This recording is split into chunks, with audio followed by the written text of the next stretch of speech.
Hello and welcome back to Farming Simulator 22 on Calmsden Farm. So I thought it was about time we sell this milk. We have got quite a bit storing away, and I've just filled the trailer up, and we have left only 9,000 litres, which is still pretty good money. But this is full up, so it's like 23,000. So let's just figure out the best place to sell it. We'll use auto drive for this. So let's find milk, and there we go. Milk is here, and the best price is pretty much the Cotswold Store Farm Market. So let's head to there. Cotswold Store Farm Market. So just gonna deliver. There we go. We just want to deliver, and sell points. Cotswold Farmers Market sell. That's the one. So there we go. Head off. Let's see what it does now. Should work. And there we go. So we should see the money jump up, and that'll help quite a bit. So I did bring back the trailer with the lime that I already purchased and the seeds, but I also bought a few other things. So I got some silage additive, and I got some solid fertilizer. I also bought some twine there for the New Holland baler, and some net wrap for the round baler. So let's just start taking these off while we can. Now I'm hoping, because these are smaller bags, that this is what this was made for. And I think, I think that would be perfect if they were close together, or maybe not. Yeah, it still not doesn't work very well, does it? That. Oh well, we can get them off. That's the main thing. So we're just going to stick them around here for the meantime until we find somewhere properly suited to store these. It's just there isn't much room, to be honest, on this yard. You never know, we might be able to invest in getting a bit of an upgrade on this yard. What's going on with that one there? Sit down, there you go. That'll work. Yeah, we might get some builders in. Might get a quote, do some planning permission, and try and get a bit of a upgraded shed, let's say, or even just to clear out this main shed that's not being used much, and them barns there are aging quite a bit. We could try and buy ourselves a new one and get a quote on it, see how much it would be. I think that'd be an interesting way to go. Let's just move them to the side so we don't hit the bales. Now I will be putting these away properly. I am just sticking them somewhere for the meantime out of the way, and then we can properly look at storing these in a more suited position than what we've got right now. I mean, there is a shed to the right of where that door's open. That door, the second set of doors there, that might be a good spot to put some big bags. And then what we're going to do after this is we're going to just go have a quick look at the grass fields, because I have been busy on them, like I said I would. I have left one field left to do. We can set some course with that to finish off, and then what I also want to do is do some slurry spreading in field 6 right in front of us, and then we're going to plant in finally some linseed, and then that field should be set.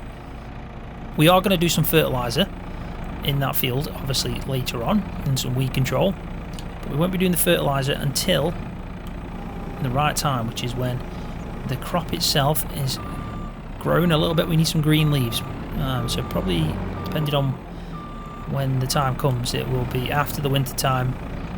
We'll have a look at it and just see how it's going, and then we obviously need to buy a scanner and some other things by then. So we should be getting some good money anyway from the milk and silage as well. We're going to get some good money again from that. So we'll definitely have enough money to do what we need to do. Right, so I'll leave that trailer there for a bit. We will move it out of the way at some point. I'm wondering why the milk hasn't sold. That'll be why. Someone needed to open the gate, and that someone was me. But I've done it. I've done it now. I do need to change the colour of this trailer. The reason this trailer actually turned to blue was because I updated the mod. There was an updated version, so updated it, and then all of a sudden the trailer just completely changed to blue. But I will sort that out at some point. But we'll let it carry on. And then we'll go and have a quick look at the grass fields. before we then head off to do some work in field 6. So we're in field 1. I've done all the mowing on field 1. If we just take the grass up here, I've done all the mowing obviously in these fields. That's not an issue, but what I did do is I've windrowed up field 1 and the bigger field and baled it all off and wrapped. Right, so in front of me, grass field 1, that's all done. I've completely baled that off and wrapped every bale. Same with this field.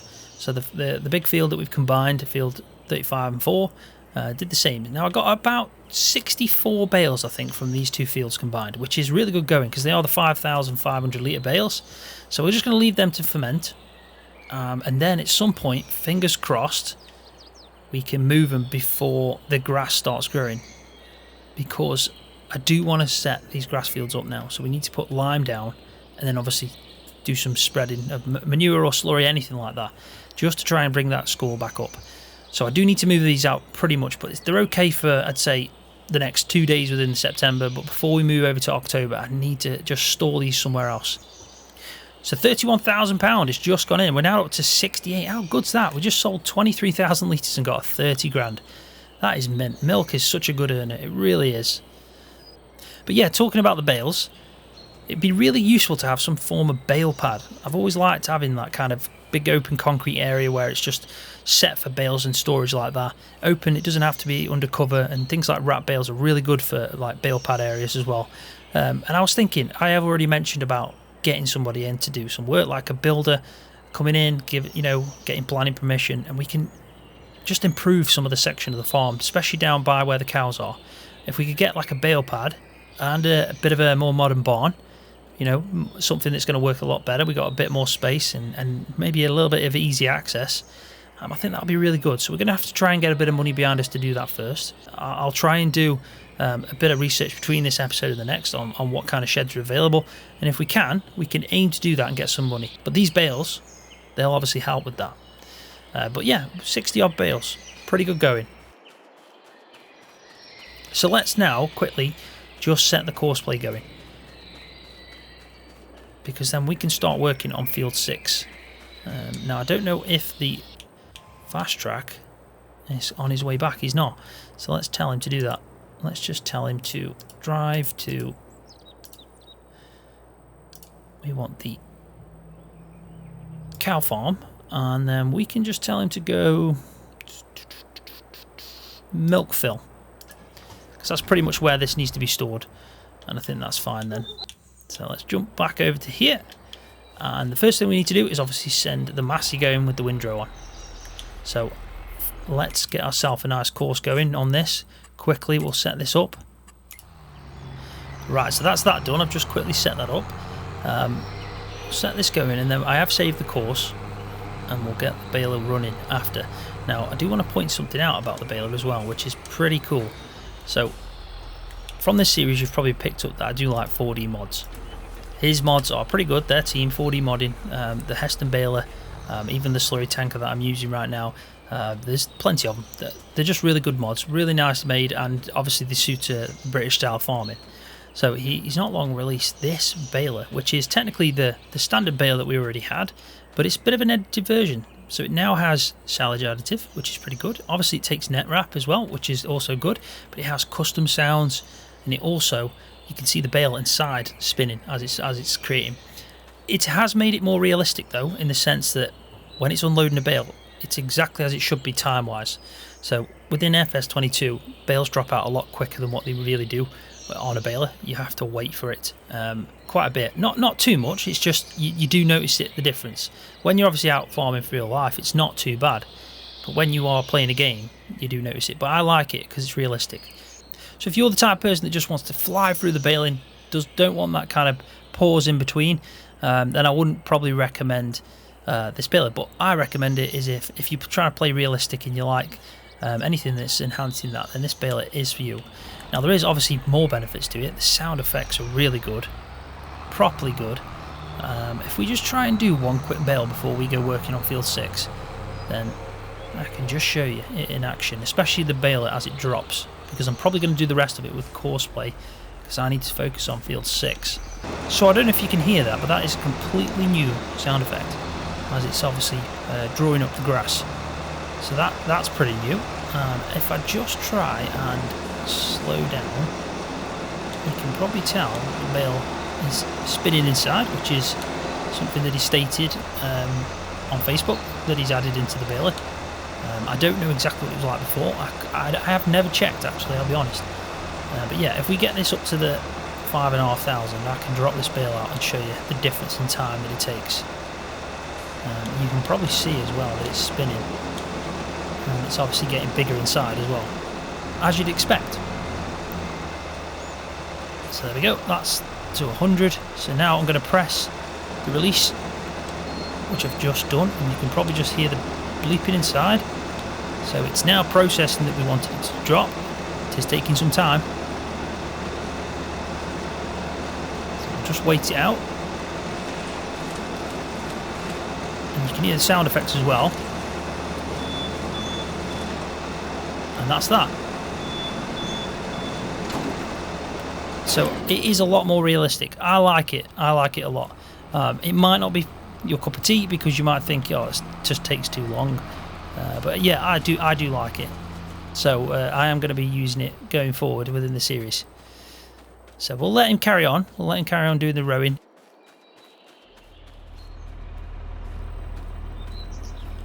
So let's go get the slurry spreader and let's go and get this sorted.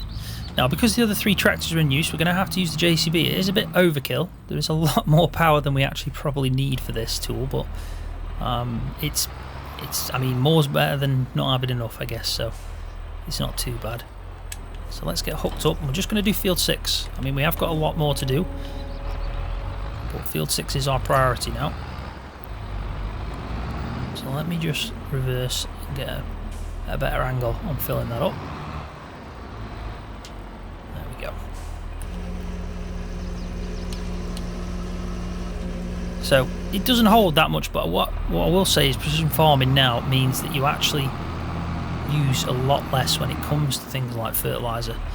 We haven't got any scanner, so there is no scanner inbuilt to this. I mean, there might be something in the future that brings that to 4D's version of this, but unfortunately we're just going to have to crack on with this the best we can. Now, it's around 140. 140, I think 160 as well when it comes to nitrogen levels, depending on the soil type for linseed. So we're definitely not going to go above that, and that's the main thing. We're not going to be able to over fertilise it, and that's what we've got to always keep in our heads, that we don't want to be over fertilising this field. So it is going to bring it up to around 100, I think. It does state that it's 105. It should be if it's adding 80 kilograms of nitrogen per hectare when it's currently at 25. So we should be around 105, which is perfect. It just means that when we do use liquid fertilizer, it's not going to use that much, and it's going to save us in the long run. So let's crack on with this. Let's get this field all sorted out. First thing I need to do is change the pump. Now we are already at fill, so we need to change it, there we go, to empty, and then we can crack on with it.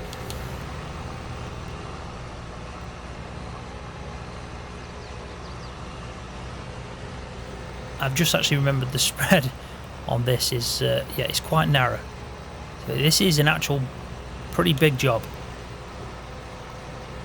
but we'll definitely get through it.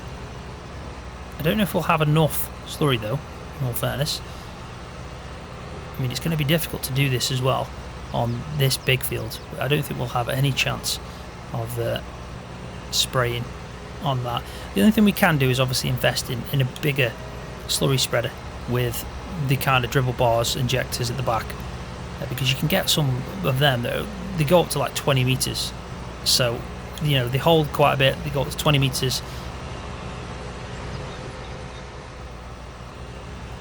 So we are literally just getting to right to the end of the tank, and it's just done the first headland, which isn't too bad. For the amount of slurry this holds, that's not too bad at all. Now this tank actually does, if we take it to a workshop, so our workshop, and try to change the connection to the back to an injector, it would do that, and we don't have to pay anything for that. But I don't think there's any slurry injectors that will fit onto this with ease that actually will increase the spread, to be honest. I mean, we could just have a quick look while this is filling up, but I'm pretty certain if we go to slurry tanks, and like this, for example, it's 6.8 meters. This already is around 7.5. That's what we're spraying at. I think it's about 7.5. We've got splash plate. I'm sure we just got a splash plate. 7.5. Dribble bar. See, that doesn't make much sense. It says dribble bar, but there is no dribble bar.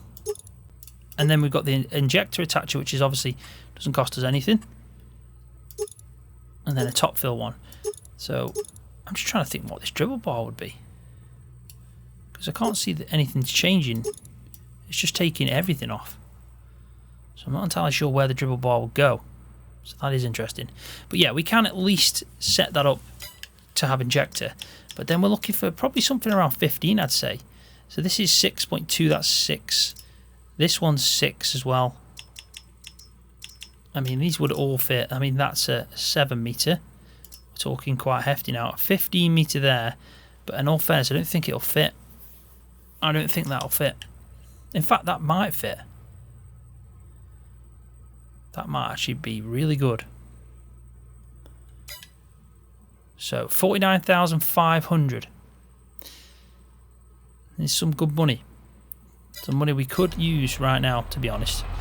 But how much slurry have we actually got left? Because I'm thinking we are going to be focusing on digestate, so we're going to be using this quite a bit. So I'm thinking it might be worth the investment to get that. It'd be better if it was on offer. So let's go and have a quick look at the animals. We've got 23,000. So we've only got 2 more trips in there anyway. So we're going to have to focus on digestate after that, but we aren't going to be generating any of that soon. So let's have a look how much we've got in here. 5,000, that's it. So we have got a lot more slurry than manure, but we are pretty much fine on straw as well, so that is interesting. We've also got a lot of lime sitting in the muck spreader, so we need to sort that out as well. But let's just try and focus on this currently in the state that it's in, and then if we have to, we can. In fact, what we could do is set this up as a course plate, but I could set it up so it refills straight from the slurry tank. I think that might make sense. So let's just quickly do that. So the course is all set. I've done 1 headland pass because I think it won't need more than that. But what I want to do is try and get it just before it ends the first headland, and then we can just put nearest waypoint and start. But what I want to quickly do is go to some settings, which is this one, and we want to set slurry to cow barn lodge. There we go.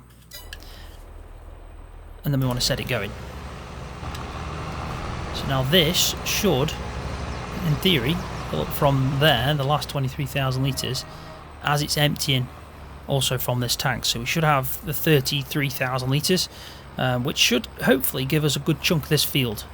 I'm not entirely certain how much, but it should give us a good chunk. And then we're obviously going to need to top it up with a bit of manure, and then we're going to be stuck. We might have to use liquid fertiliser then, or solid fertiliser on the ground. I mean, we might have to partially fertilise this field, which is not ideal.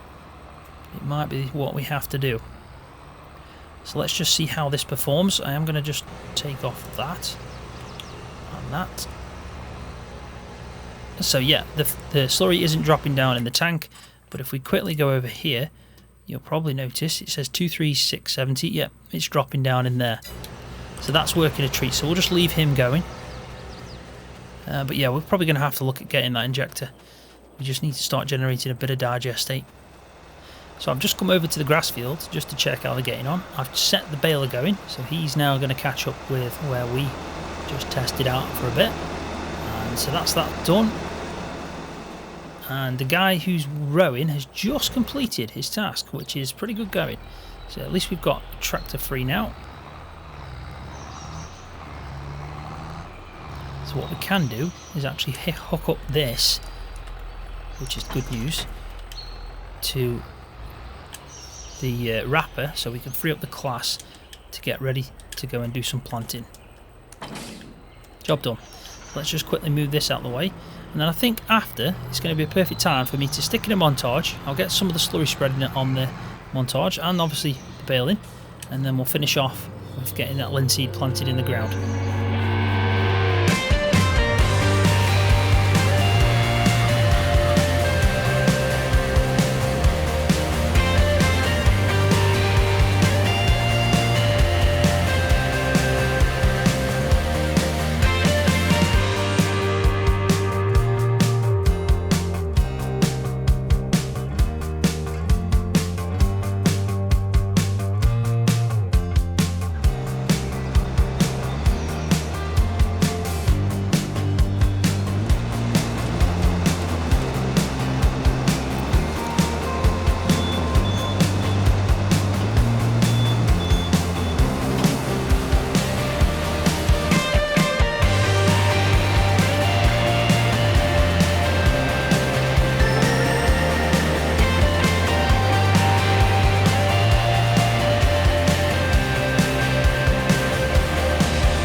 Right, so welcome back. That is all the fields baled up now. So we've got a lot of bales sitting in these fields, which I need to find a way of removing. So I'll make sure to do that.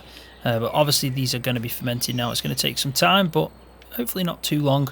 We won't be waiting out until the best time to sell it. We're just going to get that sold. Try and bring that balance back up. We are doing alright though. 66,000 isn't too bad. But with this amount of bales, we're obviously going to make a shed ton more. So field 6 is all done. We got the linseed planted in the ground. The whole field is now set. All we need to do is do some weed control when that happens. So that's going to be pretty much straight away as soon as it starts sprouting up. And then finally, we need to make sure that we sort out the nitrogen. Now, talking about the nitrogen, it's really interesting, but I ran out of slurry, obviously. The 40-odd thousand litres that we had in total just didn't do it. It just went about halfway. And it is interesting to see as well, if we go into soil, if we go into precision farming and look at nitrogen, you can see that the variation without having that scanner built into the slurry spreader is you can see it's just distinct. It's definitely distinct. You can see that it's obviously got more nitrogen in that part when it was spraying than some other parts, and that is just because we didn't have the scanner on the slurry spreader. So it just goes to show by not having that you're going to have a different variation all over the field, And then when it comes to applying your final layer, whether it being liquid fertilizer, solid fertilizer, again, it's going to be fluctuating quite a bit. This would be really hard to do manual. If you were like going over this field now with some solid fert, for example, and doing a manual application instead of the auto, it would be near enough, well, it'd just be very difficult because you'd have to constantly keep changing it over these patches. So it is something worth buying to get a slurry spreader that has that scanner inbuilt. Now, obviously, it's only some slurry spreaders that will allow us to do this. If we go over to slurry tanks, obviously your base game ones will work fine. These ones that are a mod, unfortunately, don't give us the option. It wouldn't surprise me if we get that from 4D modding. Let's have a look at this one though. Nope, nothing on that one, which is unfortunate. What about this one? Nope, that's not probably the right one to look at. We could look at this one. Nope. Now, what about one of these larger ones? There you go, John Deere manure sensing. So that one has it. The Joskin won't because that's a mod. Doubt that will. So a lot of the mods won't, but when you get to the high end, these ones especially, I'd be surprised if these don't have it. They do. Same with this one. So eventually we will be going to these levels, definitely. That is a mod, John Deere manure sensing on this, which is good to see. But yeah, we're gonna have to get that at some point, just so it makes things look a little bit better. And also I do want to have a focus on digestate and slurry within this series now. So I think we should try and at least get that. I'd say that and a scanner is going to be important to get. I think the rest we're not too fussed about. So I think that's everything that we can do in this episode. We've got the linseed in the ground, which is the main priority. We've fertilised it in some way, not massively, but we are halfway across the field with the slurry. We're going to have to just top this up with some probably liquid fertiliser when the crop is at the right growth stage, and we'll do some scanning as well. So we'll make sure to buy a scanner before that, and then all we need to do is move the bales out of the way, which I'll do in between this episode and probably the next. And then at some point as well, we're going to be spreading lime on these grass fields, and we'll also do some soil sampling on this one. And then I think then all it's going to be is slurry, manure, anything like that on the grass fields. And if we can't do that, we'll just have to spread some solid fertiliser as a fail-safe. So there is plenty to do on the grass fields, plenty to do on this arable side. We are making headway on field 6, but obviously at some point we're going to have to start working on field 3 and 2 combined, which is going to be a big job. But we definitely want to do that and get some soybeans in the ground. But I think on that note, I'm going to leave the video there. So thanks for watching. Really do appreciate it. Hopefully you've enjoyed it. If you have, please give it a thumbs up because that does help my channel out. And if you're new, don't forget to hit that subscribe button for more videos just like this one on Farming Simulator.